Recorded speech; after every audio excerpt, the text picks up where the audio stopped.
Sometimes life can really hijack your fucking mind. When that happens to you, you're all fucked up. Your goals, your ambitions, everything is out the fucking window. In life, we all go through different things. Sometimes your girlfriend or boyfriend breaks up with you. Guess what? Get the fuck over it. You must own your mind. Don't let life own yours. I want to wake you up at 3 o'clock in the morning and go, come on, man, we're going running. Like, I want to see what you do when you're tired. Let me see how you push yourself. Come on, man, get up. Get up again tomorrow. Get up again tomorrow. Get up again tomorrow. The next day, get up, get up, get up, get up. Keep going. How long can you maintain a positive attitude? Once you shut your mind down to the possibility that it can be achieved, there's no way it can happen. So that's why my eyes and my body light up about things, because I know that if you're in a fight, you have to attack. You have to keep attacking. The enemy has to know he is not going to give up. You must break the soul of whatever the fuck is in front of you. Every single person who wants to do something with their life and has done something with their life has gone through the exact chapter that you're going through. And it's the lonely chapter. It's the chapter where you don't fit in with your own friends, but you don't have the outcomes yet to fit into a new group of friends. But if there's anything that you can take away from what we're saying right now, is that the sign of success is the hate that you get along the way. The winners always show up. They're willing to lose in order to gain. This body, as great as you are, as sharp as you make the arsenal, it can't do anything if you don't have confidence in yourself. We all fall down in life. The question is, who gets back up? You go after and you give it all you have. If you lose, at least you tried, man. I failed. It's 10 times more of a man than someone said, what if? Because what if never went to the arena. It's up to you. The ball's in your fucking court. No more fucking around. You want your life to be better? I can't help you. Joe Rogan can't help you. Ari can't help you. God can't fucking help you. Only you can fucking help you. Grab your fucking balls, get a fucking notebook, and write down what the fuck you're gonna do this year. And this is it. You're not gonna have these problems. Fuck the drugs, fuck the cigarettes, fuck that dumb bitch. It all starts fucking today, all right? No more fucking excuses. I always knew who I was and exactly what I wanted to do. And once you figure that out, you wake up every day and you work toward it. That's what you do. It's impossible for you to fail if you know who you are, what you want to do, and you wake up every day and work toward it.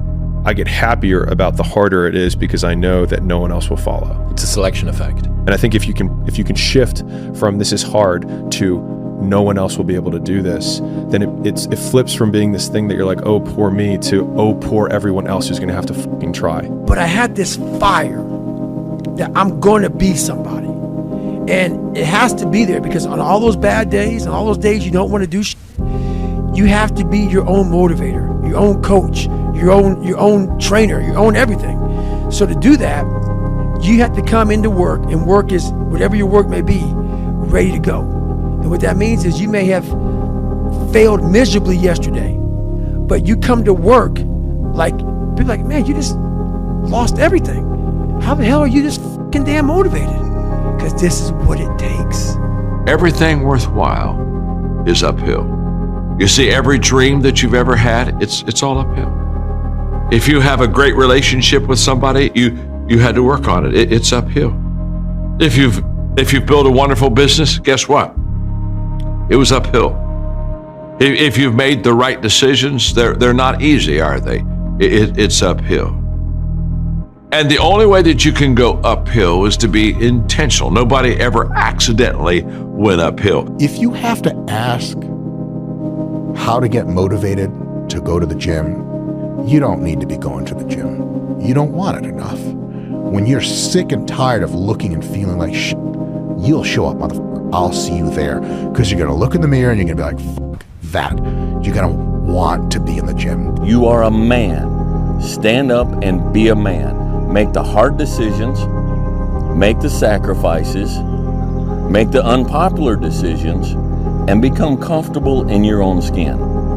And if you are not a person that you are comfortable being alone with, that is the one person in this universe that you have full power, full right, and full responsibility to change. There'll be times where you succeed and there are times that you fail. So wasting your time doubting whether you're going to be successful or not is pointless. It is. I mean, you just put one foot in front of the other, you control what you can't control, and then you see what the outcome is, right? If you win, great. You're going to have to wake up the next day and do the journey over again. If you lose, it sucks, but you're gonna have to wake up the next day and do the journey all over again anyway. You actually know it's worth it. That's why you're asking this question. You know it's worth it. You know it's worth it to have discipline, but you think there's an easier way. You think that it's something that people have. You think that when Jocko's alarm clock goes off, it's like, oh, just like my father taught me, I rise and I shine. You know, like, no. It's like the pillow feels soft and comfortable. Yeah. And the alarm clock is banging on my head and I don't like it. But you know what? I know it's worth it to get up and get after it. Reminder that if you want to be exceptional, you're going to be different from everyone else. That's what makes you exceptional. You can't fit in and also be exceptional. Both have discomfort. When you fit in, you have internal conflict because you're not being 100% you. When you're exceptional, you have external conflict because everyone sees you as different. Pick one. When your friends start to say, you've changed, remember it's because they don't know how to say, you've grown. You cannot change your life unless you change something. If you always do what you always did, you'll always get what you always got. No matter what it is. Many times you say to yourself, I gotta lose weight, I'm too fat. And then you know what? During the day you eat at night, and then next day you get mad at yourself. Well, what do you want? What do you want? You gotta change something. Be a dangerous man.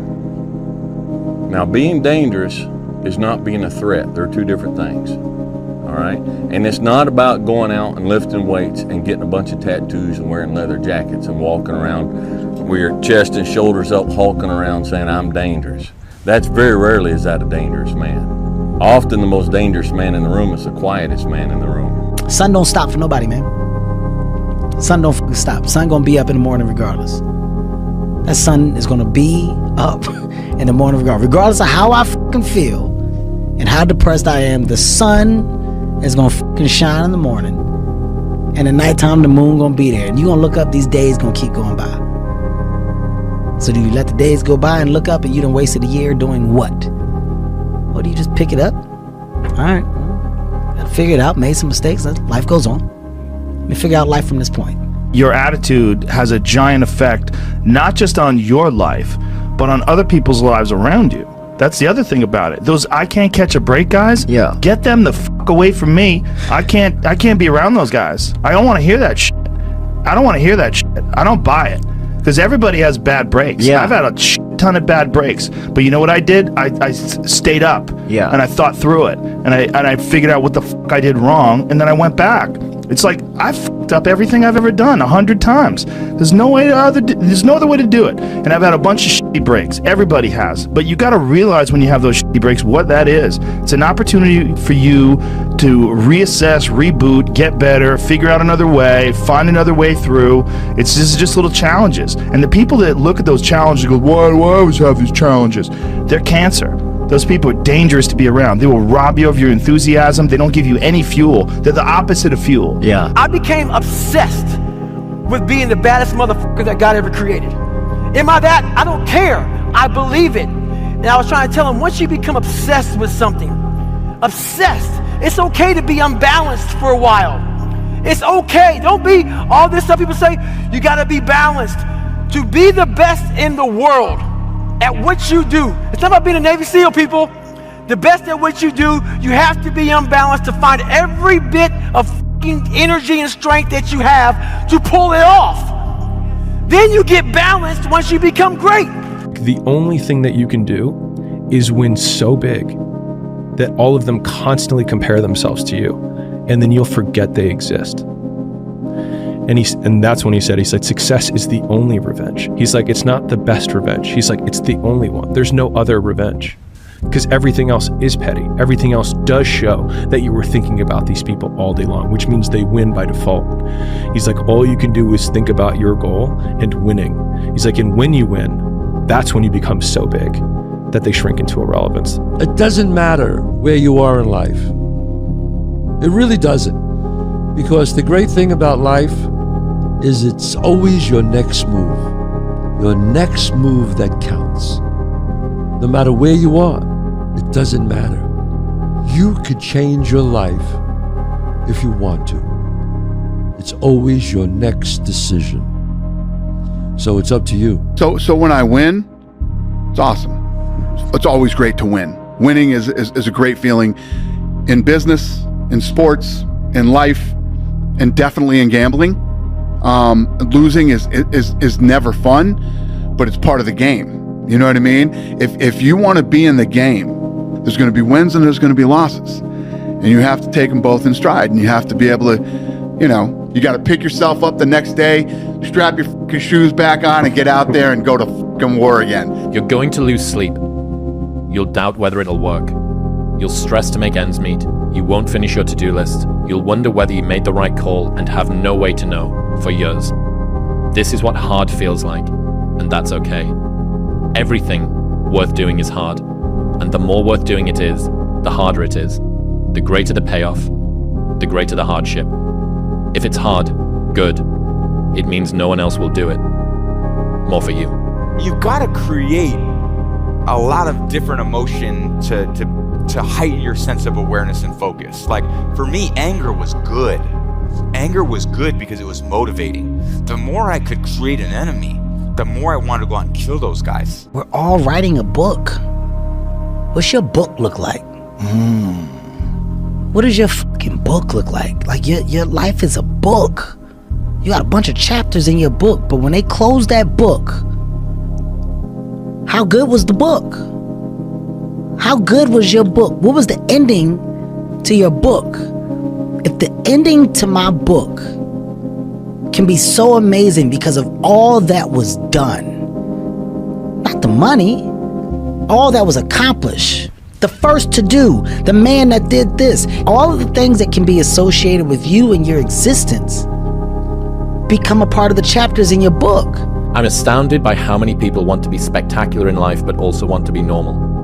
By being normal, you are, by definition, aiming for average. Normal people get normal results. Exceptional people get exceptional results. You literally can't do what everyone else does and expect to not get what everyone else has got. By doing what everyone else does, you guarantee average results. We don't want to be left alone by ourselves with ourselves. So we come in and we sit down and we get on our phone, or we turn on the TV, or we go wherever, we do whatever, because we don't want to face the reality of being by ourselves with ourselves. One of the things I would recommend that you think about is start making yourself a companion that you're comfortable with. If you had a person you're going to sit down and spend all the time with, what would you want from that person? I would want to spend time with somebody who's honest. I don't want to spend time with somebody who's going to be lying to me all the time. Motivation is crap. It's people right now, maybe listen to this, they'll be motivated to go run. If it's cold somewhere where they're at, allow them to shut that door, go back inside. That's motivation. It comes and go as how you feel. If you and your wife are good, if you and your kids are good, if you're good at work, you're motivated. I like a motherfucker whose life is imploded, ain't got shit in life, and says, still gotta get after it today, man. If you don't own something, you're not the boss. You have to take full responsibility for everything that you do. Why be subservient? You must be the master of your own kingdom. Makes a lot of sense. You've got to own that. You can't just walk into things with your eyes half open. You got to walk into things with your eyes fully open. You got to know what you're getting into. You have to take possession of your life. There's human beings that have different temperament and different minds and different mentality and a ruthless competitive drive that's almost terrifying to the ordinary person. That guy, if we were living 1,000 years ago, he would be on a horse with the biggest battle axe, waiting in the back, hacking heads off, and everybody would be running. And those people have always existed. These dominators have always existed. So I define learning by same condition, new behavior. And so when you go to a video game and you battle through the level and you battle the boss, if you keep doing the same thing to the boss and you keep losing, then you have not learned, because you have the same condition and the same behavior. And so I often say that, like, for anyone who's listening to this podcast, if the goal is to get better and you're like, man, I really want to learn something from this podcast. If you listen to this podcast and then you're in the same exact conditions as you were before, and then you do not change your behavior, you learned nothing. If he doesn't change his behavior and he's in the same conditions, he's a dummy. It's called discipline. It's called being a man. It's not about feeling like doing it. If you only do things you feel like doing, you know what you end up doing? What? You end up sitting around with a belly, drinking soya fucking latte bullshit. That's what you end up doing if you only do what you feel like doing. You have to wake up and say, I don't feel like training, but I must train. I will only drink water. You need to do what you're supposed to do, not what you feel like fucking doing. Okay. That's the difference between a man and a fucking child. You do not become a man doing what you feel like doing. You become a man doing what you're supposed to fucking do. The men on the Titanic didn't feel like dying that day. It's your duty. So that was my mental switch. It was like an actor getting ready for a film. You gotta put yourself in that cage. When you're in that cage, you are that character. And then when you leave there, it's something completely different. But when I'm in that cage, bro, don't fucking touch me. Don't talk to me. It has nothing to do with camaraderie. It's stone cold killer. There comes a day where being average, being mediocre is just sickening to you. It's just sickening. It makes you want to throw up. Because you've seen people with far less talent than you. As you're growing up with them, their childhood buddies, whatever else, they didn't have what you had. Yet now they're going to become something that you haven't. There comes a fucking day where push comes to shove. Where being mediocre, being like average and shit just fucking burns and sucks so much. You can't deal with it one more day. And you get off your fucking ass. And you create something that's always been there. It's always been inside of you trying to come out. But you've never wanted to unwrap it because there's too much fucking pain and commitment. Until something fucking hits. To those who have everything, more will be given. From those who have nothing, everything will be taken. It's like what's very pessimistic in some sense, because it means that as you start to fail, you fail more and more rapidly. But it also means that as you start to succeed, you succeed more and more rapidly. And so you take an incremental step and, well, now you can lift 55 pounds instead of 52.5 pounds. You think, well, what the hell's that? It's like, it's one step on a very long journey. And so it starts to compound on you. So a small step today puts you in a position to take a slightly bigger step the next day. And then that puts you in a position to take a slightly bigger step the next day. And you do that for 2 or 3 years, man, you're starting to stride. Trial and error. You know, you grow up and you make game-winning shots and it's awesome. You come back the next day and miss a game-winning shot and it's misery. And then the next day comes and you're back playing again, and you understand that life has this cyclical nature where it's, you know, what you do on Monday, it's fantastic, but then Tuesday is a bad day. But guess what? There's Wednesday. Yeah. So are we just supposed to live our lives like this the whole time? You know, versus just staying like this and understanding that it's really just a journey of evolution. Every day is just constant improvement, constant curiosity, constantly getting better. The results don't really matter. It's the figuring out that matters. Turn your feelings off when it comes down to you wanting to be better. What that means is when that alarm clock goes off, your feelings got to go away if you want to achieve greatness. And greatness is only achieved when your feelings about that kind of shit, and let me say that kind of shit. So for those soft people who may be listening to this, don't put words in my mouth. I'm not talking about your fucking family and all that shit. I'm talking about the grind. The fucking grind. It's these moments, these decisions we make on a daily basis. Do we get up early and go for a run? Do we hit the snooze button? Do we go that extra rep in the gym and our body's dying? Do we push past that? All these little things are the inches that add up to be the measure of difference between first place and forever forgotten. Second place. Huge margins.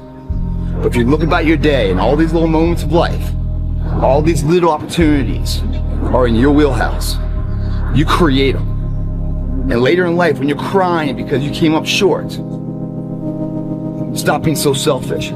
Look back on your day, examine it, put it under a microscope, and have responsibility for your actions. When do you become a man? When you get a driver's license? Like, what do we do? You're 16, we give you a driver's license. Okay, well, wait, like, you get a job?